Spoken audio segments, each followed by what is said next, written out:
많은 요통 환자분들께서 질문을 하십니다. 허리 통증이 있을 때 장요근 스트레칭이 맞나요? 아니면 강화가 맞나요? 햄스트링은 스트레칭이 맞는 건가요? 각각의 전문가들이 보는 관점에 따라 정답은 다릅니다. 단기적으로는 A가 맞을 수 있고 장기적으로는 B가 맞을 수도 있어요. 다양한 관점들에도 불구하고 공통된 의견이 있는데요. 골반이 정상 위치로 오면 통증이 줄어든다에는 모두가 동의를 합니다.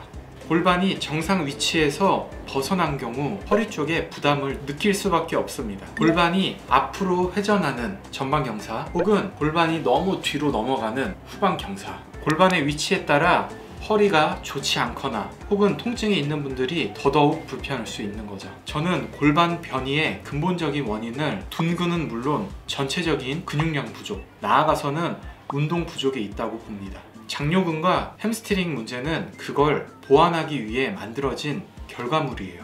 허리 통증 또한 마찬가지로 거기에 따른 결과물이죠. 당장 근육량을 키우기 위해서 아픈 상태에서 운동하는 건 너무 근원적으로 접근하는 방법입니다. 오히려 운동을 하다가 더 손상될 수 있어요. 당장 골반의 정상화에 집중하는 게 통증을 개선하는 데는 좋을 수 있습니다.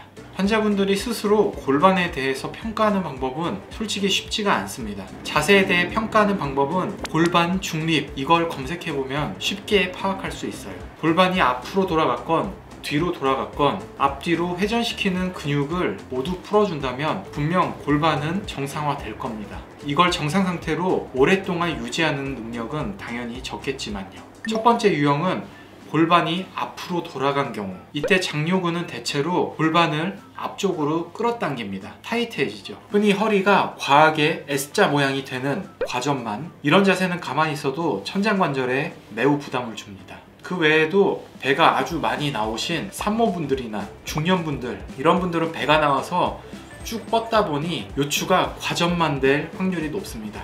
두 번째는 골반이 뒤로 돌아간 경우, 이때는 햄스트링이 골반 뒤쪽을 잡아주고 있기 때문에 앞으로 숙이는 상황에서 부담을 줍니다. 흔히 이런 자세를 갖고 있는 분들이 아침에 세수하면서 앞으로 숙였을 때 뜨끔하시는 거죠. 햄스트링은 오래 앉아있는 분들이 대체로 긴장이 많이 되어 있고, 특히 허리 통증 환자분들도 긴장이 되어 있어요. 체형에 대해서 공부를 많이 하신 분들은 이렇게 생각할 수도 있습니다. 햄스트링의 단축 원인이 결국 전방 경사 때문이다. 하지만 맞다 아니다는 중요하지 않습니다. 자, 그러면 장요근과 햄스트링, 이 두 가지 근육을 푸는 두 가지 방법을 알려드리겠습니다. 나는 어디에 해당되는지 애매한 분들은 솔직히 구분할 필요 없어요. 두 개 다 같이 할 겁니다. 체형 공부를 많이 하신 전문가분들께서는 햄스트링이면 햄스트링, 장요근이면 장요근이지 왜 둘 다 푸냐, 이렇게 궁금해할 수 있습니다. 실제 임상에서 보면 근육이 타이트해지거나 딱딱해지는 원인들은 각각 다르지만 장요근과 햄스트링이 같이 단축되거나 타이트한 경우가 많습니다. 예를 들어 볼게요. 골반이 전방경사되는 경우 장요근이 짧은 분들인데 이 경우에 햄스트링이 늘어나면서 같이 긴장되는 경우가 많아요. 이런 경우를 이렇게 부릅니다.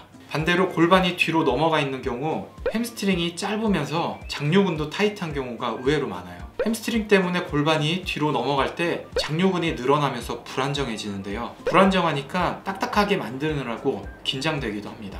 제가 알려드리는 두 가지 방법은 당장 불편한 걸 이완시키는 걸 목적으로 하고 많이 호전된 이후에 강화 운동을 해주면 됩니다. 자, 우리는 스트레칭으로 장요근, 햄스트링을 모두 같이 풀어줄 거예요. 참고로 장요근 스트레칭, 햄스트링 스트레칭 유튜브에 검색해보면 잘 나와 있습니다. 저는 무리한 힘으로 하는 스트레칭이나 마사지를 그닥 선호하지 않습니다. 최대 장력으로 하는 스트레칭을 지향하는 건 이 영상에서 설명드린 부분입니다.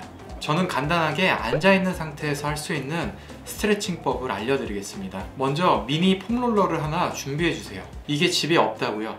아니면 집에 있는 약통 하나를 준비해주세요. 이걸로도 충분히 할 수 있습니다. 너무 낮은 의자보다는 살짝 발이 뜨는 의자가 좋을 수 있어요. 혹은 침대에서 해도 됩니다. 자, 우선 장요근. 장요근은 대요근과 장골근이 합쳐지는 건데요. 이 근육이 붙는 위치들은 매우 잡기 까다롭습니다. 이 근육은 시술로만 부착부를 접근할 수 있기 때문에 그냥 우리는 근육 한가운데를 풀어줄 거예요. 장요근이 지나가는 위치를 한번 보겠습니다. 일단 AS, 툭 튀어나와 있는 뼈를 찾습니다. 그 위치를 찾아서 안쪽부터 서해부 정중앙, 그쪽으로 장요근이 지나고 있어요. 대략 사타구니 정중앙이라고 생각하면 편합니다. 여기서 1mm가 벗어났다고 절대 안 된다 그런 거 아니니까 너무 신경 쓰지 마세요. 미니 폼롤러 아니면 약통 같은 거 준비해 주세요. 아까 말씀드린 ASIS 안쪽으로 이렇게 대줍니다. 그 상태에서 무릎을 폈다가 굽혔다가 폈다가 굽혔다가 20회를 해줄 거예요.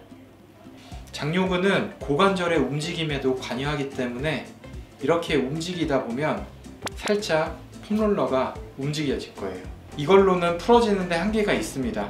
그래서 고관절을 이번에 이렇게 좌우로 왔다 갔다 하면서도 20회 정도 해주세요. 이렇게 하니까 감이 잘 안 온다, 혹은 내가 어깨나 팔이 아파서 못하겠다 하는 분들은 엎드려서 하는 방식도 있어요. 폼롤러를 아까 말씀드린 사타구니 쪽으로 넣어줄 거예요. 그 상태에서 무릎을 굽혔다가 폈다가 굽혔다가 폈다가 하면서 결을 느껴줍니다. 이것도 부족하다 하는 분들은 굽힌 상태에서 좌우로 왔다 갔다 하면서 풀어주셔도 돼요. 그 다음은 햄스트링. 햄스트링의 부착부는 좌골결절입니다. 우리가 앉았을 때 손바닥을 엉덩이에 대보면 뾰족하게 만져지는 뼈가 있을 거예요. 그게 바로 좌골결절입니다. 그 아래서부터가 쭉 햄스트링인 거죠. 우리는 이쪽을 풀 거예요. 좌골결절에서 살짝 아래 부위에다가 미니 폼롤러를 넣어줄 거예요. 이 상태에서 무릎을 폈다가 굽혔다가 폈다가 굽혔다가 20회 해줍니다. 그리고 이것만으로 풀어지는데 조금 한계가 있기 때문에 고관절을 좌우로 왔다 갔다 20회 해줄 거예요. 주의할 점은 미니 폼롤러를 깔고 앉아서 할 경우 체중이 걸리는 거기 때문에 너무 꽉꽉 힘을 줘서 하다 보면 주변 신경까지 손상될 수 있어요. 근육결을 살살 이완시켜 준다는 느낌으로 접근하는 게 좋습니다. 허리 통증이 많이 불편하신 분들은 꼭 따라해 보세요. 이 두 개를 충분히 한다면 여러분의 골반은 단기적으로 정상 위치로 맞춰질 거예요. 이 방식으로 통증이 많이 개선이 된다 그러면 그 이후에 강화 운동을 해주시면 돼요. 코어 운동도 물론 중요하지만 엉덩이 쪽 근육과 전신 근육량을 모두 키워야 돼요.